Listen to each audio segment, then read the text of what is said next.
सच चाहता हूँ नाथ, कृपया मुझे दर्शन दे, मुझे दर्शन दे।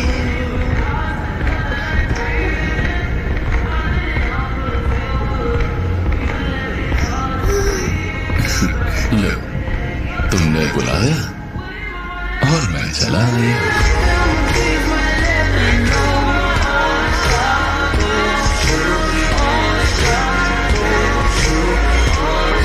प्रहलाद, भगवान नहीं, दास। तुम जैसे भक्तों का तो मैं केवल दास ही हूँ और दास ही रहना चाहता हूँ।